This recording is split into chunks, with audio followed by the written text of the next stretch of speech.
Welcome to The Conscious Investor. Let's get started.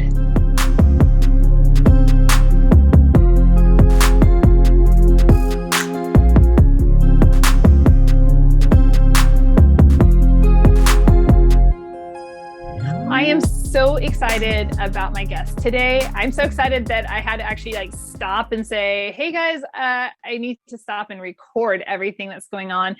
Brandon Hall, I am so grateful to have you on my show this week. Thanks for bringing me on, Julie. I really appreciate it.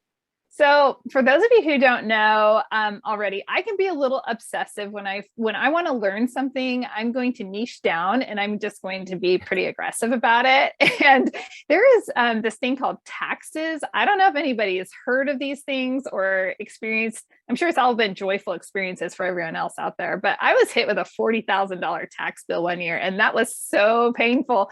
And so I've had a lot of growing pains with taxes. And when my financial Sherpa, turned me onto, I'm going to point back for the audience. I want you guys to go back. Recession Proof. It's another podcast out there. And that's my financial Sherpa sent me this episode of Recession Proof, who is the star of the show, Brandon Hall. And then I stalked him and I'm like, oh my gosh, he has his own podcast with Thomas. And so I just dove into it. And then I find you on LinkedIn. And I'm like, Brandon, come on my show. And the rest is history. And here we are. and now we are here today creating some really powerful content. So now that everybody knows that I'm a lunatic raving fan of yours, because what you do is you create so much clarity on the topic of finances and specifically taxes in regards to real estate that I have not found another podcast that compares to yours at all. Single-handedly, it is extraordinary. So thank you for creating that. And now that I've blabbed on and raved, would you like to add to an introduction? Tell us a little bit about yourself. Yeah, well, I really appreciate all the kind words. Thank you so much for that. We, our podcast and a lot of the educational resources we put out, it's to add that clarity because there's so many, CPAs, EAs, tax advisors that kind of understand real estate, but they don't understand the nuances. And, they'll say something as simple as, hey, investing in that syndication is going to give you tax benefits. And then it comes out that there are no tax benefits because of the way that the passive activity rules work. Or even worse, there are tax benefits, but your CPA says you can't net them out against anything else, which is also wrong. So what we're trying to do is just help the masses, real estate investors, learn the fundamentals of tax, not all the nuances, but just the fundamentals so that you can go and have a better conversation with your own CPA, ask better questions. That's kind of the mission there. But my name is Brandon Hall. I'm a CPA. I'm the managing partner and founder at the Real Estate CPA, which is a virtual CPA firm. We have 24 staff across the United States, service about 750 real estate investors. We only service real estate investors. We have really small investors. We also have really large investors. Our largest is a private equity fund. We are their CFO. They have about 500 million assets under management, buy like 200 homes a month. And we manage their entire financial operations, top to bottom. So we can do the big stuff, but our niche is kind of like 10, 20 properties or syndicators, or people that are investing in the syndicates as well. So that's the area that we do the most work in. Was that a good intro? That's fair. You totally aced it. And I will add for everyone listening, again, go and stalk Brandon on the podcast because I love how you explain how you were growing your company and the intention behind it and the strategies that you were using. So, not only are you giving us, information on, how to leverage ourselves with taxes, but you're actually giving us business advice too, just by the example that you're setting. And so Thank you for that additional bonus. Yeah, I know it's crazy, but I'm telling you, I've been super stoked on everything that I'm learning on your show. So as I mentioned, off air, I really wanted to create some content that would serve passive investors. And so in this segment right now, let's dive into, the W-2 earner. They have this great job. They love it. I have passive investors. They love what they do. They are compensated well. And they don't want to quit, but they're investing passively in my syndications. And I love to be accurate with information that I am passing along to them. A lot of times people will say, as you mentioned in your introduction, oh yeah, hey, there are all these benefits, you're going to get all these, this is a tax advantaged, investment, and you're going to be able to write all this off and blah, blah, blah. And it can be oversold. And as you mentioned, then come time to file taxes. Oh, well, actually you can't use that. So can we speak to that W-2, that person that loves their corporate career, whatever job it is, and how real estate investing actually will benefit them, and maybe some of the pitfalls that are not true? Yeah, absolutely. So if you love your job, and you're making enough money to place $50,000, $100,000 tranches in syndications, then you've typically made the decision that I don't want to personally own my rental real estate. Or maybe it's like a combination strategy where you simply can't find enough deals to apply your capital, but you know that there's a bunch of syndications out there that you can apply capital very quickly.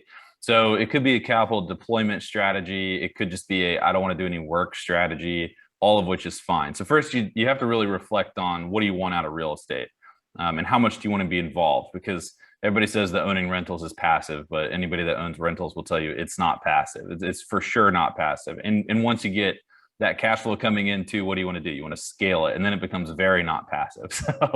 I used to manage our property, so I'm like, yep, I know. Right. Our clients too. It's funny. Clients. So I started the firm back in 2015, and clients that I talked to that were just like, I just want to own a couple rentals and create some additional cash flow. They now have like hundreds of units, and that's what they do full time, right?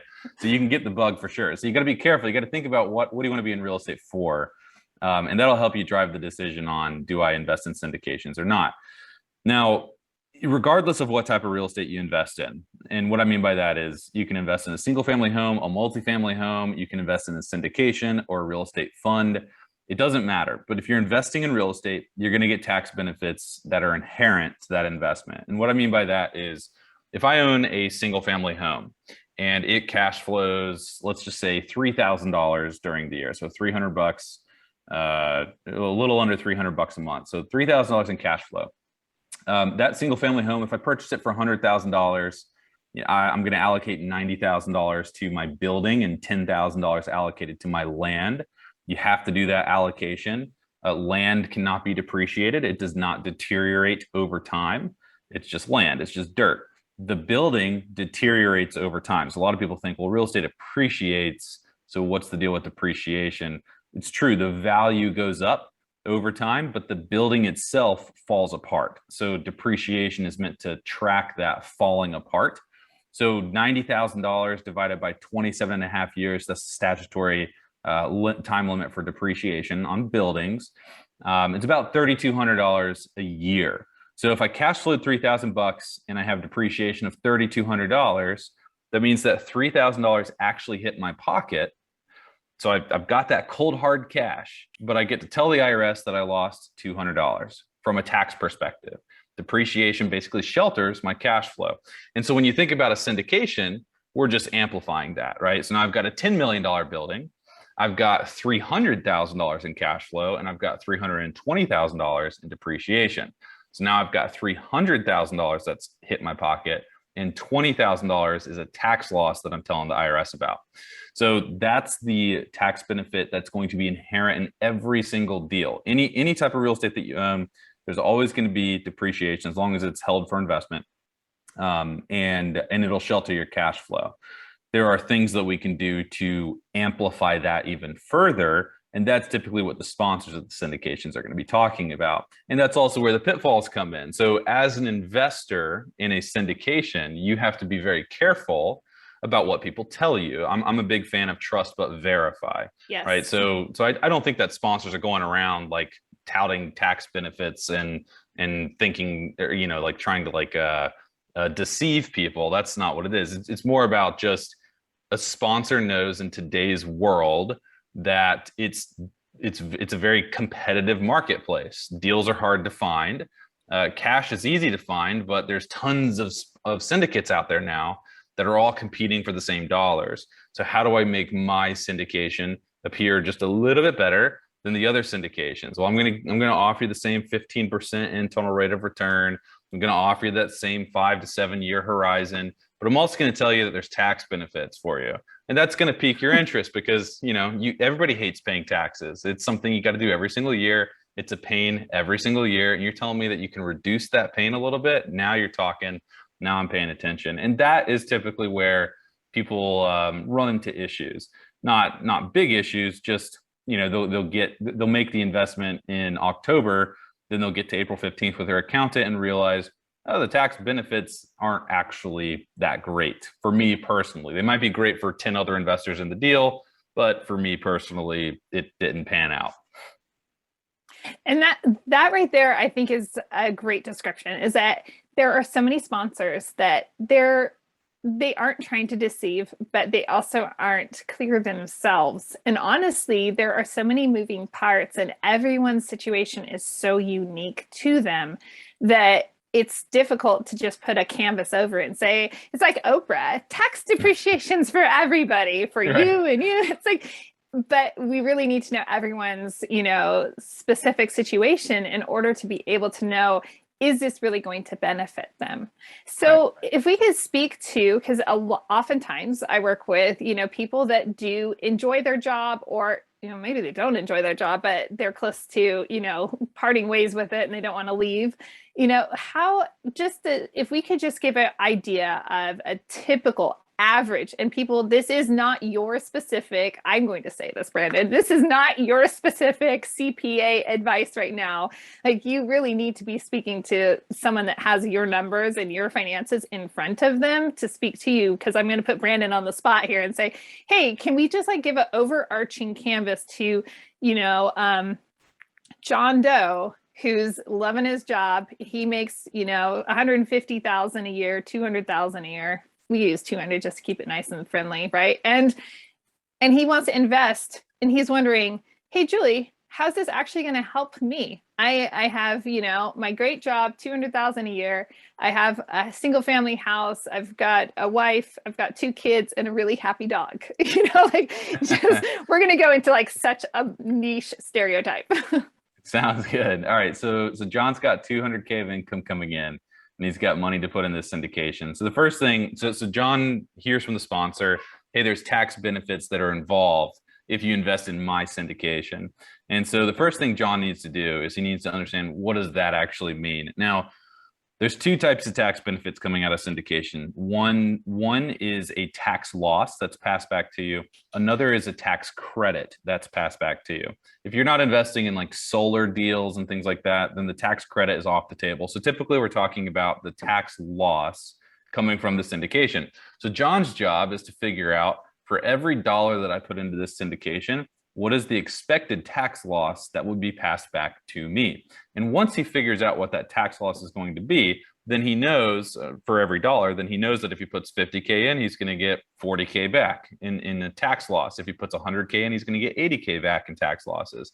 And then the next question is, can I actually use that tax loss? So to answer the first question, what I would do is I would ask the sponsor, how much capital are you raising? What does your estimated cost segregation study look like? Mm-hmm. And can I read the operating agreement? And of course, they're going to say yes to that. They'll give you all that information. But if we raise $3 million and the cost segregation study says that we're going to get a $2.7 million tax loss, then we know that for every dollar raised, we're getting a 90% tax loss, right? 2.7 million over 3 million. So I know that if I put $100,000 in, I'm going to get a $90,000 tax loss, at least ideally. I've got to go verify that in the operating agreement, because in the operating agreement, we can pass profits and losses back and forth and do all sorts of crazy things. So I want to make sure first that that's actually how it's going to work. And that would be in the operating agreement. So now I'm looking at this. All right, I put 100,000 in, I get a $90,000 tax loss back. And now the question is, can I actually claim that tax loss? Yep. And the default answer is you can only claim that tax loss if you have passive income, or if you sell a passive activity at a gain, because that tax loss is by default passive. And there's 2 buckets of income for every single dollar that you earn. Even if you're not in real estate right now, there's two buckets of income that you are earning every single day. One is non-passive and the other is passive. Non-passive is my W-2, business income, gain on stock sales, that type of thing. That all falls into the non-passive bucket. The other bucket is passive. That's on my rental real estate. If I buy or if I invest into a hair salon for expansion, but I don't make any decisions and I'm not part of the day-to-day, that's a passive business investment. So that falls into the passive bucket. So this tax loss coming back from this syndication is passive by default.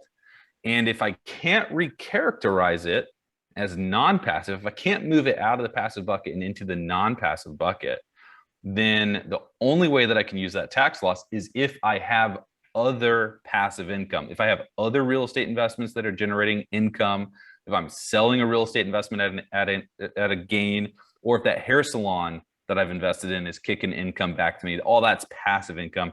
My syndication losses can offset that.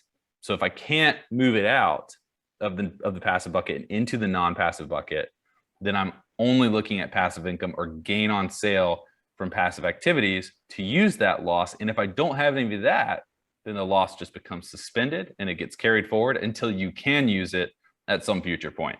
So no current tax benefits to me if that happens. How long can we carry this forward? I love how some of these can travel in time. Yeah. Time travel exists. Yeah. You can carry it forward until you die, and it will be used at that point. So, until you pass away. But it's really important. So what will happen, what we have seen happen is over time, people switch CPAs, right? People are going to listen to this podcast and they're going to go, wow, Brandon, that sounds great. And then we have, I'm sure we have clients that listen to these other CPA podcasts and like, oh, that sounds great. We're going to use them. So people switch CPAs all the time. They move around. And it's really important that if you have suspended passive losses that are being carried forward, that whenever you switch CPAs, the new CPA continues to carry that forward. Because what happens is I have to go and set up a new file in my software for you. And I might miss that you have these suspended passive losses that are being carried forward. And we've seen that happen to the tune of $500,000 worth of suspended passive losses. Yeah. So at some point, lose it? No, because we can go back and fix it. But, Okay. We're going back now 2 CPAs or 3 CPAs because the original one reported the 500K. The next 2 missed it. We're reviewing all these prior years and we're realizing, oh, wow, you've got a lot of suspended passive losses that would have cost this guy $200,000 in taxes at some point. So it's really important whenever you switch CPAs that you get all the carryover losses recorded. Okay, so I love this concept because let's just imagine somebody is just getting into, investing in syndications, and they're like, okay, well, I don't have any other passive income. Now I'm going to point everyone, go back to Brandon's The Real Estate CPA podcast, go back and start devouring that because you have a specific episode. I'll try to link it in the show notes, but it's specifically on, what qualifies, like, how do you actually make this happen? And you get into the weeds. Actually, maybe that was on Recession Proof podcast where it's, what characterizes this as a passive loss and such. So somebody's like getting into real estate investing, they're into syndication and it's their very first one. And they're realizing, I don't have another passive investment. I don't have a duplex or a single family home where I can, take this passive loss over here and apply it over there. So I don't get to use this. I'm going to carry it forward. Is the strategy then I'm going to carry it forward until this property is disposed of, or I'm going to carry it forward and I'm going to continue, and basically I'm starting the domino effect and I'm not going to enjoy the tax benefit right now, but I'm going to enjoy it in the future. Exactly. Yeah. So when you, so yes, I'm trying to figure out the best way to explain this to somebody that's brand new to this. So if you don't have any other passive investments and you get this $80,000 tax loss back or $90,000 tax loss back, to continue that example, then that $90,000 tax loss, it's passive. It's going to be carried forward as a suspended passive loss. Now, next year, if that syndication liquidates, my basis in the syndication is now only $10,000 because I put $100,000 in, and then I got a $90K tax loss passed back to me. So now my basis is only $10,000. And if when the syndication liquidates next year, I'm allocated enough to make my total investment worth $150,000, then what I'm really facing at this point is a $140,000 gain. Even though I put 100 in and I only added 50, it only appreciated 50. I've got 140K gain because I was given this big tax loss. But at that point, the tax loss is unlocked and my gain will be reduced from 140,000 to $50,000. So I put 100 in, my investment grows to 150, but I was given this $90,000 tax loss. So my basis is only 10K. So 150 minus 10, it's $140,000. That's my gain. But then I get to claim that tax loss I'm carrying forward to reduce my gain down to 50,000, which is where it should be in this type of an example. Yep. So that's part one to understand. But part two to understand is that you can time your syndication investments. Okay. So let's say that I buy one today. He talked about the domino effect. I buy one today. I get a $90,000 tax loss today. And then I buy one every single year for 5 years. So I've got these, what is that? $450,000 of tax losses starting in year 6, because I put 100K in for 5 years. So I've got 450K of tax losses. Then in year 6, my first syndication liquidates, and it liquidates at that $150,000, right? But I'm going to be able to completely offset the gain because I have $450,000 of suspended passive losses carrying forward. And I've got that $140,000 gain, right? And so now my 450, it's way more than 140. I don't pay tax on the gain when it liquidates in year 6. And then same thing in year 7. I'm still not going to pay. So I'm not going to pay taxes until probably year 8 or 9, maybe even year 10, depending on how this all goes. And I can always just keep putting another $100,000 in and boosting those tax losses again. So you can start this sort of chain reaction of creating suspended passive losses that offset the future liquidation of this syndication and other syndications. And you can not pay tax for a really long time, at least on these investments, which is what a lot of our clients that are limited partners, that's exactly what they're doing. It's a long-term strategy, but you can find yourself really not paying tax until year like 13 or 14 because they keep reinvesting. They keep buying more, which gives them more tax losses to take. Mm-hmm. But it is a hamster wheel that you have to step off at some point. So at some point you will step off and you won't have the tax losses anymore and you will have large gains. So you just got to be aware of that. But again, it's like, if I don't pay tax on the gains for a decade and a half, what can I do with that? That's really where the power comes in, time value of money. I can reinvest all of those tax savings and grow that exponentially, grow my wealth exponentially, so that by the time that I do have to pay taxes, it's easy. It's not a hard thing. I love it. And I'm going to encourage everyone listening right now. Again, I'm going to continually point you over to the Real Estate CPA podcast because you have an episode. Hey, do you want to do a 1031 or how? And so we're not going to get into the weeds on that because it's a total gem of an episode over on Brandon's podcast that you need to listen to, because I know a lot of people understand some parts of things, but you don't understand necessarily the complete picture. And so go listen to the in the weeds on the 1031 exchange so that you can really compare equally the concepts that you probably have, like strolling around inside your mind. Because I know we all do that. We have these ideas in our mind and we're stringing together bits and pieces of what we're learning from what we're reading, our conversations from podcasts. And at some point, we might not end up with an accurate picture. So this is, I think, providing a lot of clarity for a lot of people. Yep. I have one final question as we, kind of wrap up the segment for passive investors and the happy, happy W-2 worker in suburbia America. But, as we're looking at that, are they ever going to have to, with depreciation, sometimes, you're having to recapture that? Should we be concerned about recapture at any point in this process? And that's a great question. You should always ask that question, and you should ask that question of your CPAs as well whenever you make these investments. Now, a lot of times CPAs will be very doom and gloom about it, I mean, it is expensive, but you can avoid it at the same time if you plan strategically up front. So that was that hamster wheel that I was talking about a few minutes ago. You have to step off at some point, and you will be recapturing all that depreciation at some point. But if you're in acquisition mode, you really don't have to worry about it, at least today, because the bonus depreciation coming from the next deal will offset my entire gain, including my depreciation recapture of the prior deal whenever it liquidates. So as long as you're in acquisition mode, we typically don't see a huge issue with it. But at some point, as I sell the deals or as the syndications liquidate, I'm going to run out of those suspended passive losses that we're carrying forward. That is where it's going to get painful. So you've got to be ready for that. And ideally, whenever that day comes, you know it's coming. So you've taken all those tax losses. You've taken all those tax savings that are resulting from those tax losses. You've reinvested them, you've grown them, and now you're taking those tax savings and you're basically just going to give them right back to the government.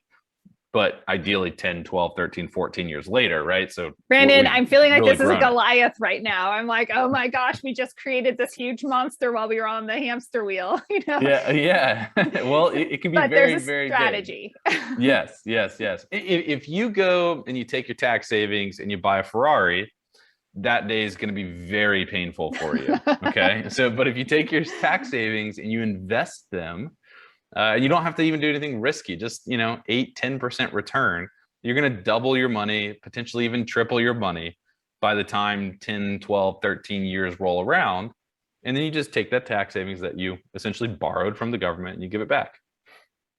I like that analogy. And because really it's just maneuvering the money and just, it's going to be over here. We're kind of borrowing it. We're leveraging that. We're leveraging this to grow the wealth, and we're going to stash over here so that we have the money to pay for it when it comes due. So it doesn't feel like a big Goliath. It's more like a little fly buzzing around that we can swat. Exactly. The problems come when people forget, even if you have the conversation with them, they still forget that they have to pay this back at some later point, and they get really upset because they don't have the money to do it. But they're driving a brand new Yukon, they've upgraded their lifestyle, and now they don't want to downgrade their lifestyle to pay their tax bill. So, but if you do it right, it will pay off handsomely if you do it right. It'd be absolutely fantastic. I appreciate so much the clarity on this topic for the passive investor. This is huge. And I know that it's enough to help people have that clarity and to shift some lines and clean things up. But again, as I've been saying all along, make sure you go over to Brandon's podcast and that you start connecting in there, and make sure that you also reach out. If you aren't confident in your CPA's ability to really maximize your returns, or if you're, regardless of where you're at in your real estate investing, this might be the best fit for you so that you are getting the maximum out of everything, and that you have a really strong strategy in place so that you're prepared for whatever is to come in the future. Brandon, what would be the number one best way for people to reach out to you? So you can go, if you're interested in exploring a client relationship, you can go to www.therealestatecpa.com. We've got a bunch of educational resources on there as well, like the podcast. We have a few guides. If you're interested in a lot more education, we have a new brand that we launched a couple months ago called taxsmartinvestors.com. And that's a private content, and we've got an insiders Facebook group and things like that there. So both of those websites are a great way to get in touch. Taxes don't have to be scary. They don't have to be the enemy. In fact, obviously, Brandon's just pointed out that we can leverage everything to our advantage. So, if you understand what you're doing, you can really build your wealth a little bit faster even. So get smart, get tax smart. All right. Absolutely. Until next time, let me get my words right? Until next time, live big, love bigger. A lot of people missed out on my recent offering because they simply weren't on my investor list. Being on my newsletter list won't provide you with access to the deals I have. This is because 506(b) regulations require you and I actually discuss your investment goals before I can show you the deals I have. If you're on the fence about investing in apartments, schedule a call today at threekeysinvestments.com.